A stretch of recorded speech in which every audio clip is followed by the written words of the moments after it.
Welcome everyone. In this lecture I will cover the reaction of chlorine with ammonia, reaction of chlorine with other materials, breakpoint chlorination, chlorine demand, chlorine dioxide as a disinfectant, ozone as a disinfectant. I have already told you that the chlorine is a very good and widespread, widely applied disinfecting agent, and I already told you that history, how it is slowly how it is started, how it is developed, and also I discussed about the chemistry of the chlorine, how it is forming the hypochlorous acid, how it is forming the hypochlorites. Now, I will show you the reactions of chlorine with other things which is present naturally present in water. So, you know that I already told you in nitrogen cycle that ammonia is produced from the degradation of organic matter, nitrogen containing organic matter. So, for example, protein molecules like that. So, ammonium ion present in water remains in equilibrium with ammonia and hydrogen plus, that also I have discussed. Now, how it is reacting? NH3 reacts with chlorine or HOCl to form the chloramines. You can see I have shown you the reactions here. The chloramines are called combined chlorine residuals. The chlorine HOCl and OCl minus, that means hypochlorites, hypochlorous acid and chlorine, all these three things are called free chlorine or free chlorine residuals. But the chloramines which are produced by the reaction of ammonia with HOCl or chlorine, that is called the combined chlorine residuals. Okay. Mono and dichloramines have good, they are also having good disinfecting property, but not that as good as the free chlorine residuals. They are not as good, but still they are they have the disinfecting power. Formation of chloramines are also pH dependent. So, pH has a major role here. You have seen that in chlorine chemistry, and also here also you will see that it has a great role.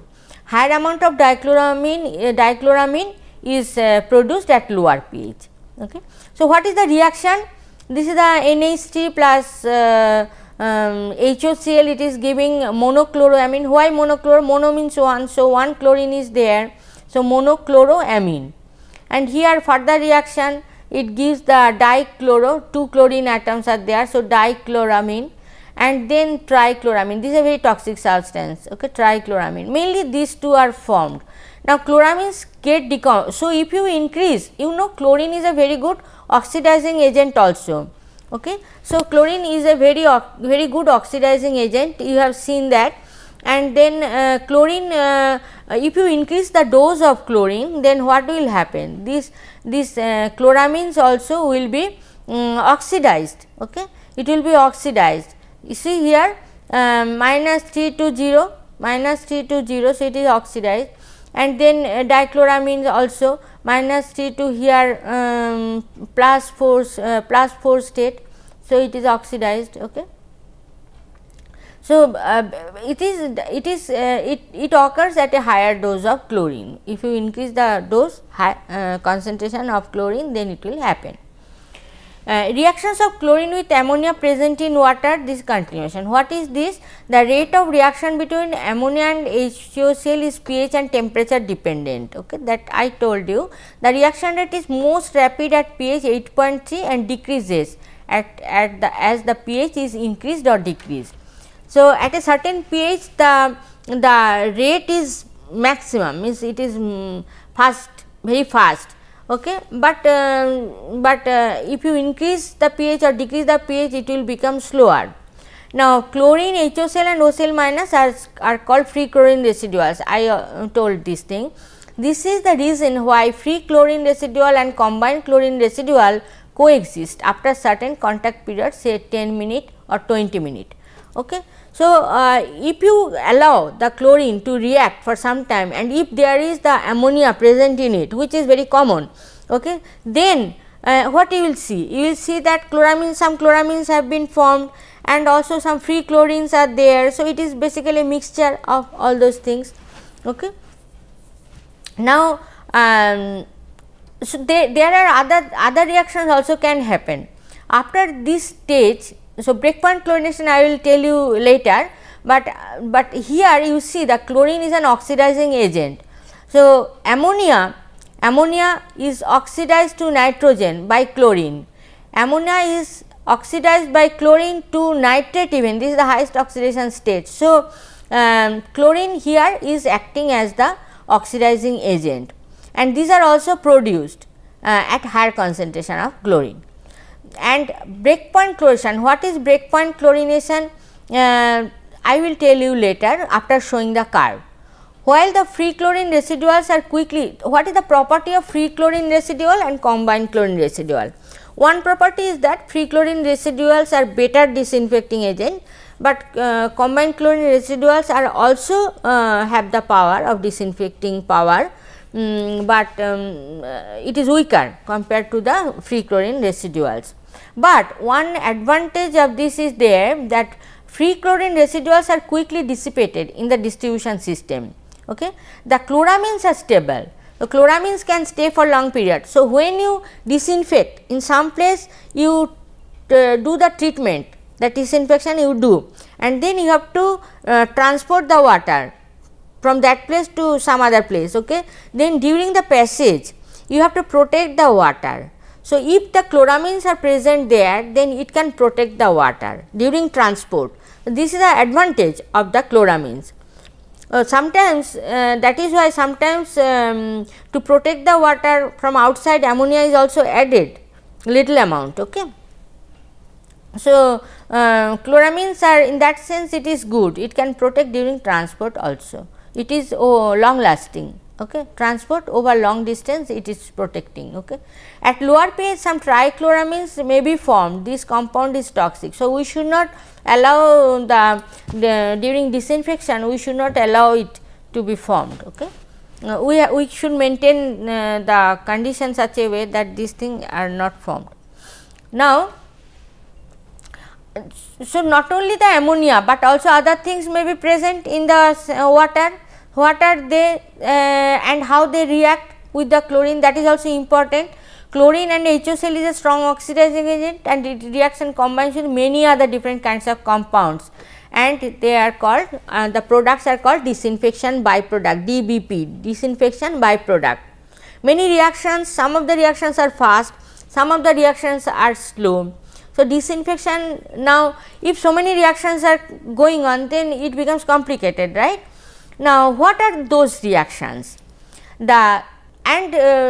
So, chlorine, we are using chlorine for disinfection, but chlorine is consumed by some other materials for some other doing some other reactions. So, this is the demand. Unless the demand is met, we will not get the free chlorine to kill the bacteria. Okay. So, those compounds first their demand should be met, after that we will get the chlorine, okay, for disinfection. So, what are those compounds? The generated chlorinated compounds create health hazard, that also possible. So, what are the compounds produced during the reaction of chlorine and chlorine with something else? So, they are producing something, so those may be toxic also. Okay. So, we have to consider all those things. Say for example, in groundwater you know that H2S is present or some sulphide salts are present because water is leaching through the some sulphide bearing rocks. Okay. So, they can react to like this. So, you see H2S gas can react, okay, with chlorine to form HCl and sulphur. Okay. And then there may be some double bond, some compounds containing double bond, unsaturated compounds. Okay. So, addition reaction, we know that in a double bond the something can be added. So, HOCl can be added in the double bond. Okay. So, forming this compound. Okay. And now bromide, you know, seawater can contain bromide. So, many places bromide concentration may be there in water. So, when you disinfect that type of water, then HOBr is formed, hypobromous acid. Now, HOBr, you know that HOBr also is good disinfecting agent, but it contains bromine, that is bromine is not a very good substance. So, HOBr, you know, in many countries actually the we have shown that chlorine based disinfectant, but bromine based disinfectant also are used. In some countries I have seen in the swimming pools, you know, swimming pools HOBr is used. They have disinfecting property, but at the same time bromine is there. So, we are not very confident about it. Now, phenols, many water may contain phenolic compounds or phenols. Okay. So, for them chlorine, you know, you can adapt to in the benzene ring. In the phenols there is a benzene ring. So, in the benzene ring chlorine can replace the hydrogen atoms and it can form the chlorophenols. It is dangerously toxic substance and it can have bitter taste also, bad smell also. Okay. So, they are not very good substance for our health. Chlorophenols are formed. This one, organic compounds, you know, humic substances, it is very common in water. Humic substances, they are very stable compounds, but they can react with chlorine to form a special group of compound which are known as THMs. This abbreviated form, that full name is trihalomethane, THM. Okay. THMs are carcinogenic, even though they are produced in very low concentration, say for example ppm level or ppb level, but still if we drink that water continuously, then at least some amount is going within us. So, that produces cancer. So, that is also not, it is not known long time back, but now we know that this type of compounds, you know that what is THM, why this name has come. You see that all the compounds, it is chloroform CHCl3, it is bromoform CHBr3, it is the dibromochloroform or it is the monobromo chloroform. Okay.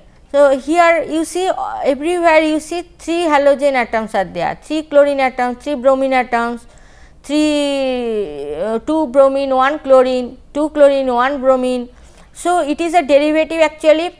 If you think about methane, which is CH4, 3 hydrogens are replaced by 3 halogens, that is why tri means 3, halo methane, THM.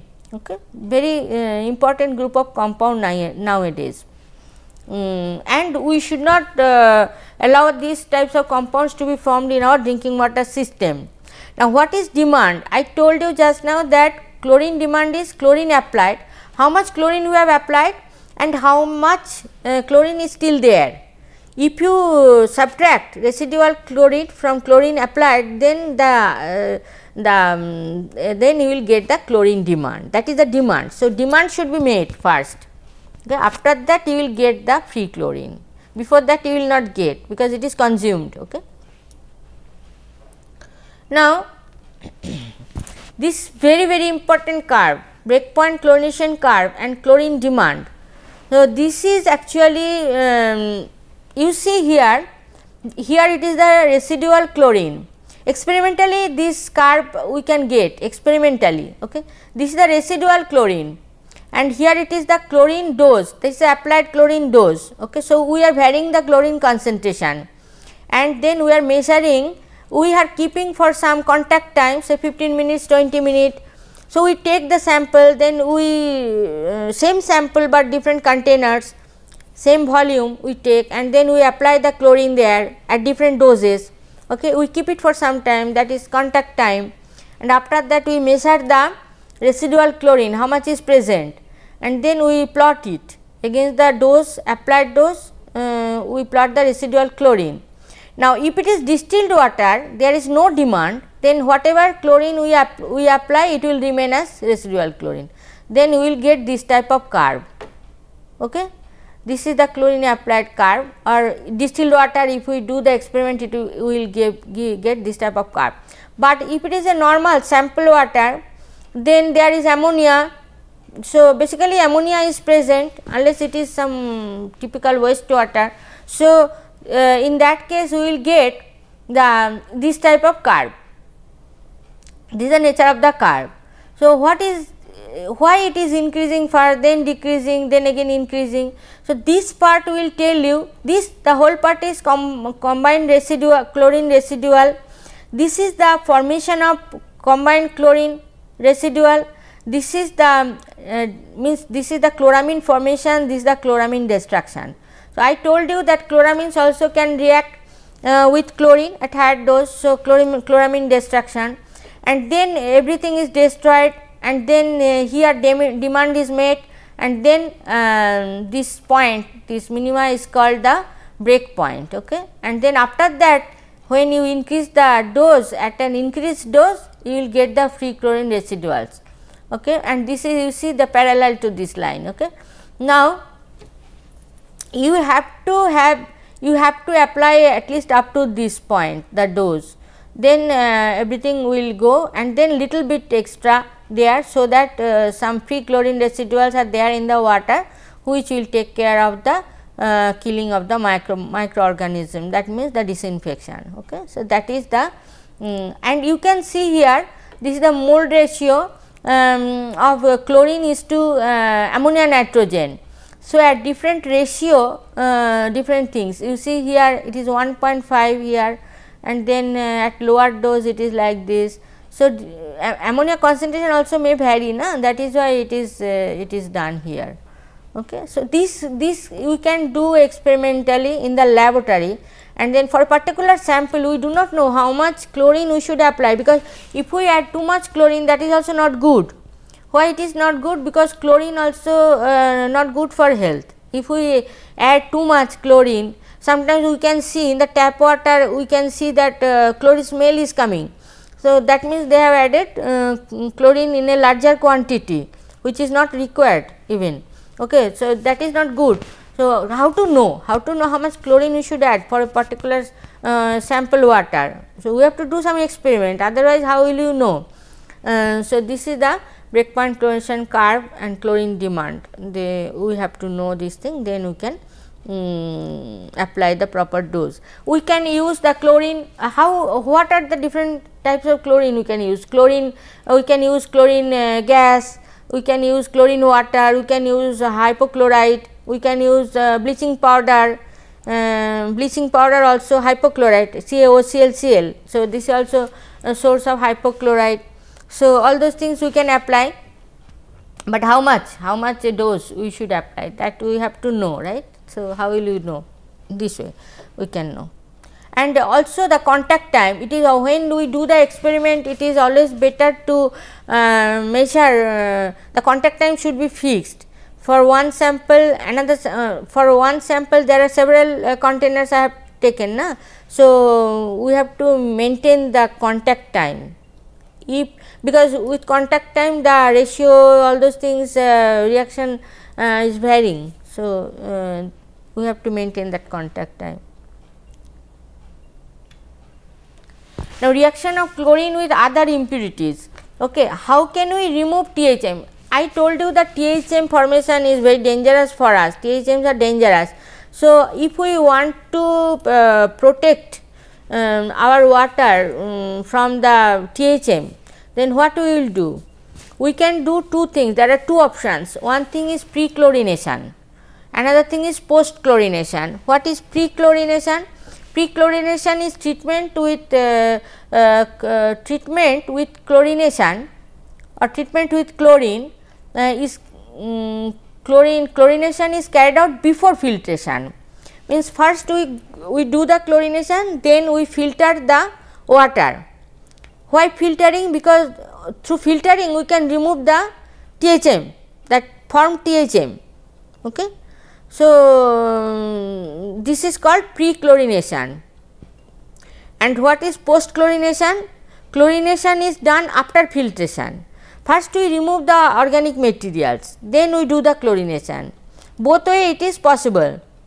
In one case we do the chlorination before filtration, another case we do chlorination after filtration, after removing the organic matter. Okay. But there is some there is some advantage disadvantage. What is that? If we do chlorination first, then all the organic matters are there, so we need more chlorine, is not it? We need more chlorine, and then we can remove the formed products through filtration. If we do filtration first, then we do the chlorination, then less chlorine is required. Okay. So, in the first case the cost will be more, because more chlorine is required. Okay. And what about the quality? Which quality is better, and why? This is also important. Think about it. Okay. Which quality will be better, from pre-chlorination or from post-chlorination? Think about it. Okay. Now, disinfection, you know, two things are important. One thing is how much disinfectant I am using and how much time I am keeping. Okay. So, for example, I used to go to restaurant that time, long time back, with Zeolin bottle. Say for example, they give me one glass of water. I am very thirsty, I want to drink it very as soon as possible, means I am very thirsty. Then what I will do, we will add more drops, say for example 5 drops. I will keep for little time, okay, maybe 5 minutes is enough, and then I will drink. But if I am not that thirsty, I may not use 5 drops, I may use 2 drops, and then I can keep it for longer period of time, say for example 10 minutes, then I can drink. So, contact time is important, and also the concentration, and kill is proportional to concentration to the power n into T. Okay. Disinfection is carried out to kill. What is the purpose? It is the purpose, what is the purpose? To kill the harmful microorganism, okay, but it does not give us sterile water, which is needed for the operation theatres and for other purposes, sterile water. So, it is not killing all types of bacteria, it is only killing the pathogenic bacteria. This is true when disinfection is done with chlorine or chlorine dioxide. This is also another disinfectant, chlorine dioxide, or ozone is another disinfectant. These are used in the developed countries, ozone, and this is not much attempted, maybe some research has to be done maybe. But chlorine is most widely used. In our country also we are using chlorine.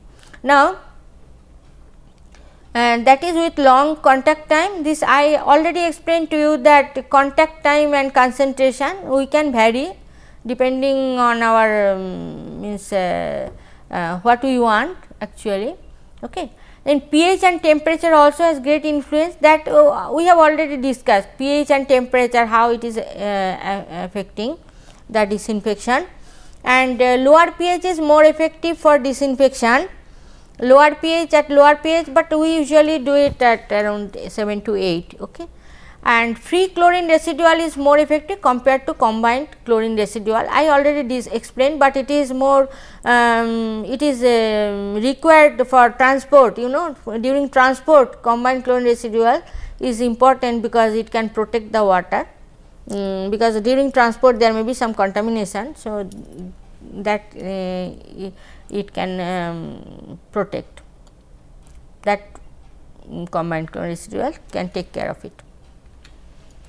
Now, disinfection with chlorine dioxide ClO2.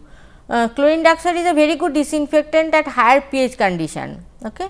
So, these are the properties, that is these are the observations. It is as effective as HCl is a very good disinfectant. I told you among the 3 free chlorine residual, this is the most effective. So, chlorine dioxide is also very effective and can act at high pH condition. It is an unstable gas. This is a gas, this is not solid like CaOCl or CaOCl twice or NaOCl, these are all solids we can use.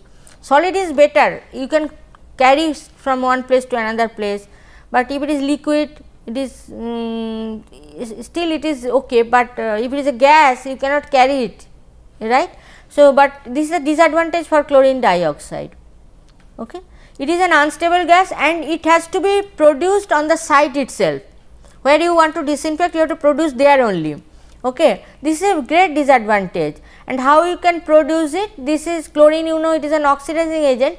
So, NaClO2, you can see what is the oxidation state. This is the +3 state.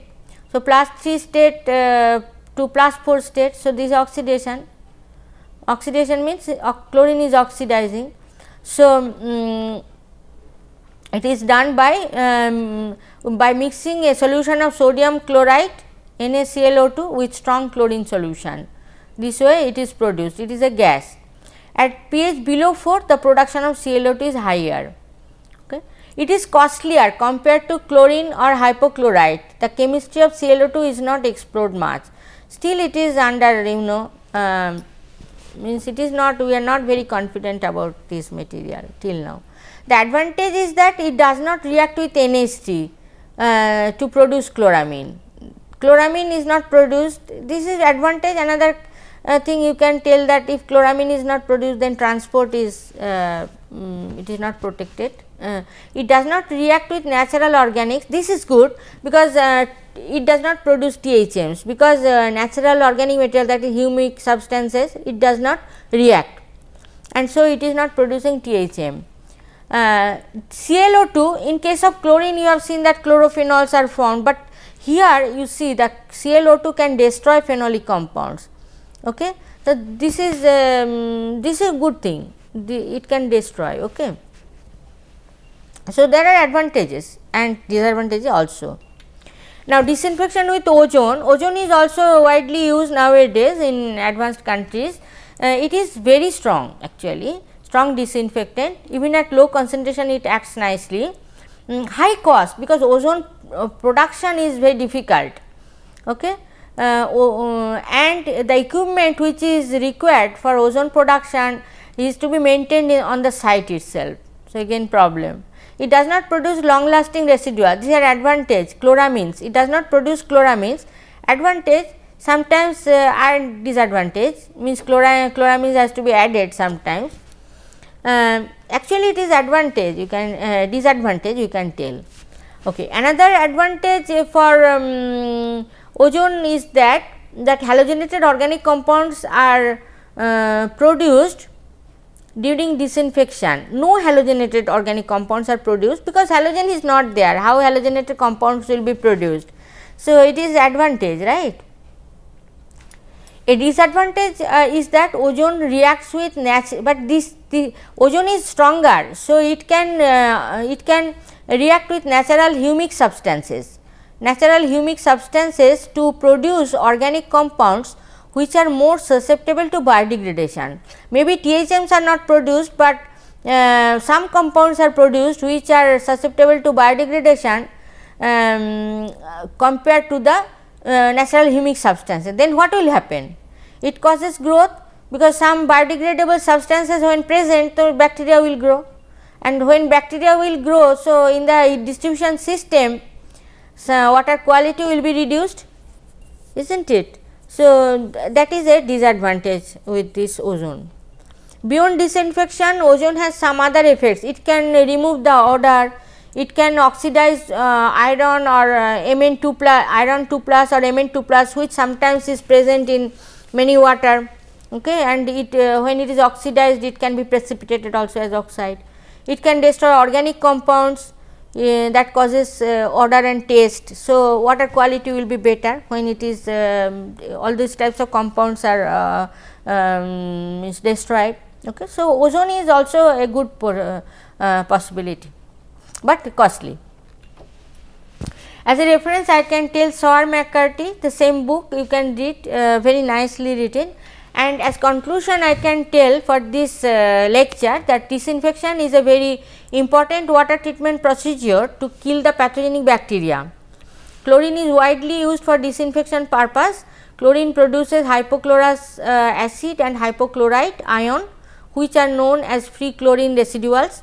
During chlorination, chlorine reacts with other impurities present in water. It reacts with ammonia present in water to produce chloramines, which are also disinfectants and known as combined chlorine residuals.